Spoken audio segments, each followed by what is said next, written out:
Nah, pada pertemuan ini kita membahas tentang pentingnya media pembelajaran, kemudian kegunaan dan manfaat media pembelajaran, dan yang ketiga adalah prinsip penggunaan media dalam pembelajaran. Prinsip dalam penggunaan media pembelajaran, ya. Jadi memang kita diarahkan untuk menggunakan media dalam kegiatan pembelajaran, tetapi ya, tentu saja dalam penggunaan media itu ada hal yang perlu diperhatikan.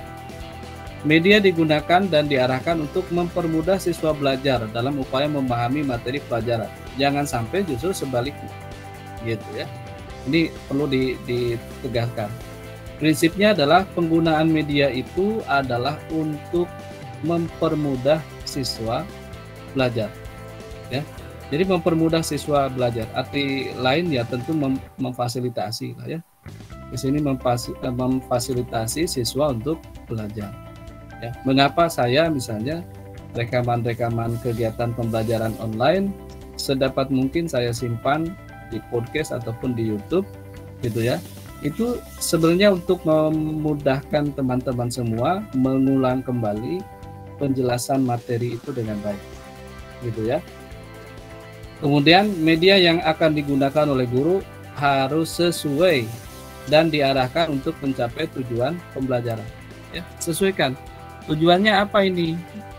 Misalkan kemampuan siswa untuk meng-create, ya. Kalau meng-create itu C6 gitu ya, kognitif paling tinggi. Maka tidak bisa hanya dengan diminta untuk membaca, diminta untuk mendengar ceramah, tetapi harus tadi dari kerucut pengalaman tadi, mana yang 70% sampai 90%, ya, sampai pada mendemonstrasikan, mengikuti workshop, kemudian sampai mempresentasikan, ya. Kalau tujuan pembelajarannya seperti itu, meng-create, menganalisis, mendesain gitu ya. Siswa mampu merancang, kan itu artinya siswa mampu mendesain. Siswa mampu merancang kegiatan penanaman nilai-nilai Pancasila di lingkungan masyarakat misalnya. Maka tidak cukup hanya membaca, tidak cukup hanya mendengarkan ceramah guru, ya. Tidak cukup hanya menonton video, tetapi siswa harus benar-benar bekerja di dalam kegiatan workshop. Siswa harus mempresentasikan rancangan itu, gitu ya, dalam katakanlah dalam kegiatan workshop itu, atau siswa mensimulasikan. Nah, itu baru nanti tujuan pembelajarannya bisa tercapai. Nah, kemudian media yang digunakan harus sesuai dengan materi pembelajaran. Tadi sesuai dengan tujuan, yang berikutnya sesuai dengan materinya. Materinya tentang apa sih? Maka media yang tepat misalkan adalah media apa, ya. Media pembelajaran harus sesuai dengan minat, kebutuhan, dan kondisi siswa, ya. Kondisi siswanya seperti apa, maka kita harus menyesuaikan. Lingkungan sekolahnya seperti apa, keadaan sarana prasarana di sekolah seperti apa, apakah mendukung media modern yang kita bawa ke sekolah sementara di sana sarana prasarananya belum mendukung. Nah, perlu penyesuaian ini ya dengan minat, kebutuhan dan kondisi-kondisi siswa. Media yang akan digunakan harus memerhatikan efektivitas dan efisiensi, ya. Harus efektif dan efisien. Jangan sampai justru dengan penggunaan media itu pembelajaran menjadi tidak efektif karena kita sibuk misalkan menyiapkan media. Waktu terbuang percuma. Ketika media itu siap, waktu tinggal sebentar gitu ya, tersisa sedikit lagi ya sampai akhir kegiatan pembelajaran. Harus efektif dan efisien. Kemudian yang terakhir adalah media yang digunakan harus sesuai dengan kemampuan guru dalam mengoperasikannya, ya. Jadi kita juga harus membaca diri. Misalkan kita membuat bahan tayangan, memang kita bisa mengoperasionalkannya, ya. bisa membuatnya, kemudian bisa mengoperasikannya dengan baik, gitu ya.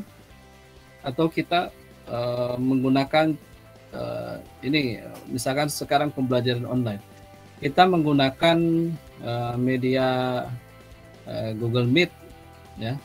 Nah, guru memang bisa kita mengoperasionalkan Google Meet, ya, bisa membuat linknya, bisa menyiapkan siswa yang akunnya berbeda dengan lembaga, kemudian bisa berbagi gitu ya tayangan, bagaimana sih cara nge-share bahan tayangan melalui Google Meet gitu. Bisa merekam gitu ya, bisa menanggapi pertanyaan di chatting dan lain sebagainya ya. Jadi disesuaikan bukan hanya dengan kondisi siswa tapi juga tentu dengan kemampuan guru dalam mengoperasikan. Jangan sampai kita menggunakan media ya, medianya modern tetapi kita sendiri tidak bisa menggunakannya ya. Di balik kegiatan pembelajaran yang sukses biasanya ya guru itu akan selalu belajar dan belajar, berlatih dan berlatih. Kegiatan guru kan begitu.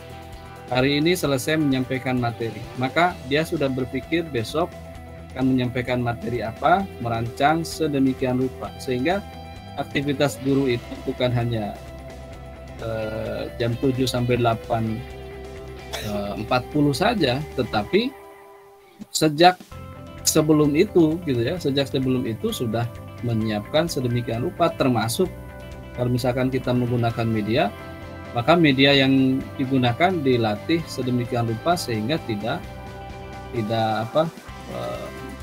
waktu yang tersedia tidak terbuang percuma. Misalkan ini menjadi tidak efektif dan efisien.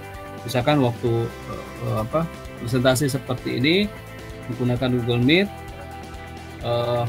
masih mencari-cari bagaimana cara menayangkan. Sudah ditayangkan, lagi di Google Meet tidak melihat siswa, terus masih bicara tentang ini kok tidak terlihat, ini kok begini ini.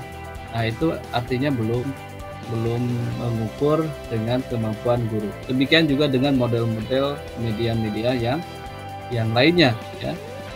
Pasti teman-teman bisa mengukur dan pasti teman-teman saya yakin jauh lebih kreatif, jauh lebih inovatif, jauh lebih mengetahui berbagai media pembelajaran yang dapat digunakan untuk proses pembelajaran di sekolah.